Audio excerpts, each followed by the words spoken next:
તો કેમ છો મિત્રો? તો મિત્રો 19 ડિસેમ્બરથી આઈપીઓની લાઈનો લાગવાની છે. એટલા બધા આઈપીઓ આવવાના છે. એમાંથી એક આઈપીઓ છે ટ્રાન્સરેલ લાઇટિંગ લિમિટેડનો આઈપીઓ. આજના આ વિડીયોમાં આપણે આ આઈપીઓનું રિવ્યૂ કરશું. આઈપીઓ 19 ડિસેમ્બરથી 23 ડિસેમ્બરની વચ્ચે ઓપન રહેશે અને આ વિડીયોમાં આપણે જાણશું કે આઈપીઓમાં એપ્લાય કરવું કે નહીં, અને કરવું તો લિસ્ટિંગ ગેઇન માટે કરવું કે પછી લોંગ ટર્મ માટે કરવું. તો સૌથી પહેલાં મિત્રો આની જીએમપી જોશું, તેનાથી થોડા ઘણો લિસ્ટિંગ ગેઇનનો અંદાજો આવશે. બાકી જીએમપી માત્ર અંદાજો હોય છે, આપણે માત્ર એજ્યુકેશન અને જાણકારી માટે પણ જાણવી જરૂરી છે.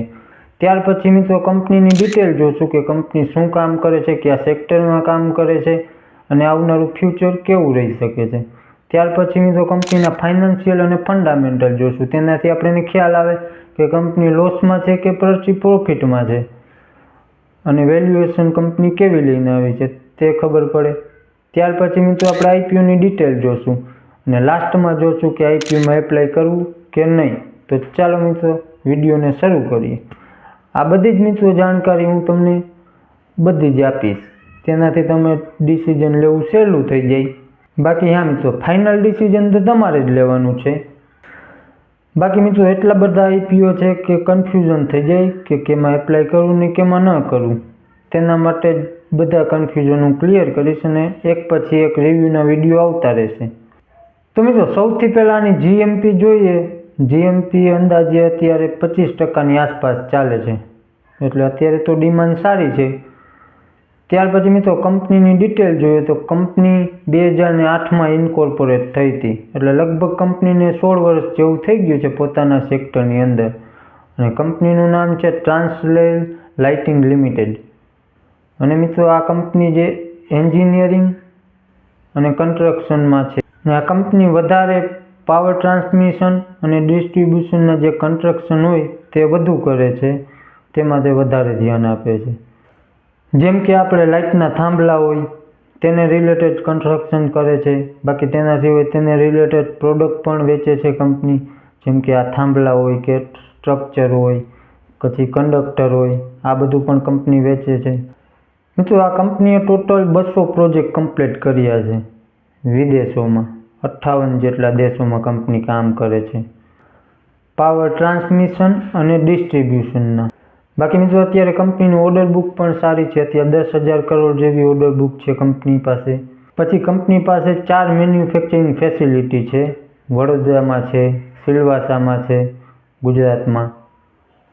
અને કંપનીનું સેક્ટર જોઈએ તો સેક્ટર પણ સારું છે. પછી મિત્રો કંપનીના ફાઇનાન્શિયલ જોઈએ તો 2022થી 2024 સુધીના આપવામાં આવ્યા છે, અને FY25ના પહેલા ક્વાર્ટરના 30 જૂન 2024 સુધીના આપવામાં આવ્યા છે. પછી એસેટ જોઈએ તો એસેટમાં દર વર્ષે ગ્રોથ જોવા મળી છે. 2841 કરોડથી 4836 કરોડ સુધી એસેટ પહોંચ્યા છે. પછી મિત્રો રેવન્યુમાં પણ સારી ગ્રોથ જોવા મળી છે, દર વર્ષે ગ્રોથ છે તેમાં પણ 2357 કરોડથી 4130 કરોડ સુધી રેવન્યુ પહોંચ્યું છે. બાકી FY25ના પહેલા ક્વાર્ટરનું જોઈએ તો તેમાં 929 કરોડનું છે. આપણે એને અનુમાને જોઈએ તો એને ગુણા 4 કરી કે 4 ક્વાર્ટરનું કેટલું થાય, તો એ આના કરતાં ઓછું આવે, કારણ કે રેવન્યુ દર ક્વાર્ટરમાં અલગ અલગ હોય છે, એટલે એના કરતાં વર્ષનું જોવું વધારે સારું રહે ક્વાર્ટર ઓન ક્વાર્ટર કરતાં. પછી પ્રોફિટ આફ્ટર ટેક્સમાં પણ દર વર્ષે ગ્રોથ જોવા મળી છે. 63 કરોડથી 233 કરોડ સુધી પ્રોફિટ પહોંચ્યો છે, એટલે આમાં પણ સારી ગ્રોથ છે. બાકી પ્રોફિટ માર્જિન કાઢીએ તો ગયા વર્ષ કરતાં આ વર્ષે સારા છે. ગયા વર્ષે 3 થી 3.5% આસપાસ પ્રોફિટ માર્જિન હતા, જે આ વર્ષે 5.5% જેવા છે, એટલે આ પણ ઘણી સારી વાત કહેવાય. બાકી આની નેટવર્થમાં પણ વધારો થયો છે. બાકી એક કંપની ઉપર ડેટ થોડોક વધારે છે, એટલે કે દેણું થોડુંક વધારે છે, 603 કરોડનું. બાકી આનો ડેટ ટુ ઇક્વિટી રેશિયો 0.5થી થોડોક વધારે છે.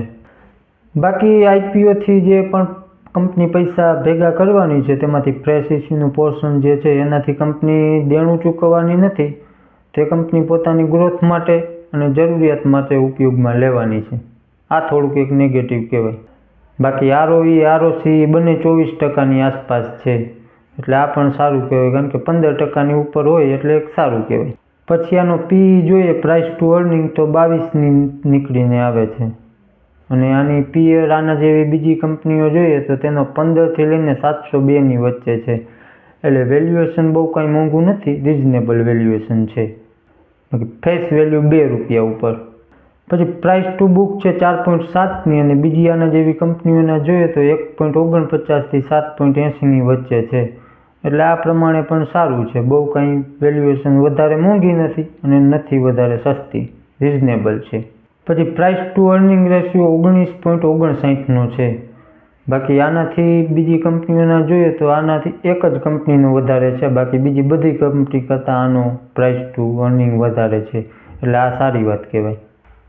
તો ઓવરઓલ મિત્રો કંપની ઉપર એક દેણું થોડુંક વધારે છે. બાકી પ્રોફિટ માર્જિન સારા છે, રેવન્યુમાં સારી ગ્રોથ છે, વેલ્યુએશન પણ રિઝનેબલ છે, એમાં પણ બહુ કંઈ વાંધો નથી. ત્યાર પછી મિત્રો આઈપીઓની ડિટેલ જોઈએ તો આઈપીઓ 19 ડિસેમ્બરથી 23 ડિસેમ્બરની વચ્ચે ઓપન રહેશે. ફેસ વેલ્યુ ₹2 પર શેર રાખવામાં આવી છે. પ્રાઇસ બેન્ડ ₹410થી ₹432ની વચ્ચે રાખવામાં આવ્યું છે અને 34 શેરનો એક લોટ છે. ત્યાર પછી મિત્રો ઇસ્યુ સાઇઝની વાત કરીએ તો 838 કરોડની ટોટલ ઇસ્યુ સાઇઝ છે. તેમાંથી 400 કરોડનો ફ્રેશ ઇસ્યુ છે અને 438 કરોડનો ઓએફએસ છે. રિટેલ પોર્શન 35%નું રાખવામાં આવ્યું છે અને લિસ્ટિંગ ડેટ છે 27 ડિસેમ્બર. તો મિત્રો આ થઈ ગઈ પૂરા આઈપીઓની ડિટેલ. હવે આવે સૌથી મેઇન સવાલ કે આઈપીઓમાં એપ્લાય કરવું કે નહીં, અને કરવું તો લિસ્ટિંગ ગેન પ્રમાણે કરવું કે પછી લોંગ ટર્મ પ્રમાણે કરવું. તો મિત્રો બધું જ હું તમને ક્લિયર કરીશ, પણ ડિસિઝન તમારે તમારું રિસ્ક અને તમારું એનાલિસિસ લગાવીને જાતે લેવાનું છે. આ વિડીયો માત્ર એજ્યુકેશન માટે છે. તો મિત્રો સૌથી પહેલાં લિસ્ટિંગ ગેન પ્રમાણે જોઈએ તો અત્યારે જીએમપી જોઈએ તો જીએમપી 25%ની આસપાસ છે. એટલે જીએમપી સારી છે. બાકી જીએમપી માત્ર અંદાજ હોય છે. ત્યાર પછી મિત્રો વેલ્યુએશન જોઈએ તો વેલ્યુએશન પણ રિઝનેબલ છે, બહુ કંઈ મોંઘી નથી. ત્યાર પછી એન્કર લિસ્ટ જોઈએ તો એન્કર લિસ્ટ હજી આવવાની બાકી છે. ત્યાર પછી સબસ્ક્રિપ્શન જોઈએ તો પણ સબસ્ક્રિપ્શન હજી ચાલુ થયા નથી. તો હવે મિત્રો લોંગ ટર્મ પ્રમાણે પોઝિટિવ અને નેગેટિવ બંને જોઈ લે તો કંપનીનું સેક્ટર સારું છે. પોઝિટિવમાં જોઈએ તો સદાબહાર સેક્ટર છે કન્સ્ટ્રક્શન રિલેટેડ, એમાં સ્પેશિયલી પાવર ટ્રાન્સમિશન અને ડિસ્ટ્રીબ્યુશનને રિલેટેડ. કંપની 58 દેશોમાં કામ કરી ચૂકી છે. ત્યાર પછી કંપનીના ફાઇનાન્શિયલ જોઈએ તો ફાઇનાન્શિયલ સારા છે. પ્રોફિટમાં સારી ગ્રોથ છે, રેવન્યુમાં સારી ગ્રોથ છે, પ્રોફિટ માર્જિન પણ સારા છે. કંપનીની ઓર્ડર બુક સારી છે, વેલ્યુએશન પણ રિઝનેબલ છે, એવી કંઈ મોંઘી છે નહીં. તો મિત્રો આ હતા આના પોઝિટિવ. હવે નેગેટિવમાં વાત કરીએ તો નેગેટિવમાં ખાસ કંઈ મને દેખાતું નથી. બાકી માત્ર એક કંપની ઉપર થોડુંક દેણું વધારે છે. બાકી કંઈ એવું મોટું નેગેટિવ છે નહીં એના માટે. તો મિત્રો આ પ્રમાણે લિસ્ટિંગ ગેન અને લોંગ ટર્મ માટે બંને પ્રમાણે કંપની સારી દેખાય છે. એવું કંઈ વધારે રિસ્ક જેવું દેખાતું નથી. તો મિત્રો આ થઈ ગયો આઈપીઓનો વિડીયો અને આ હતી આપણી આજની અપડેટ. તો મિત્રો વિડીયો કેવો લાગ્યો, સારો લાગ્યો હોય તો વિડીયોને એક લાઇક કરજો. બાકી તમારા મિત્રોને શેર કરી દેજો જે પણ આઈપીઓનું સ્ટોક માર્કેટનું કરતા હોય એને. બાકી ચેનલમાં નવા હોય તો સબસ્ક્રાઈબ કરવાનું ભૂલતા નહીં. મળશું નેક્સ્ટ વિડીયોમાં.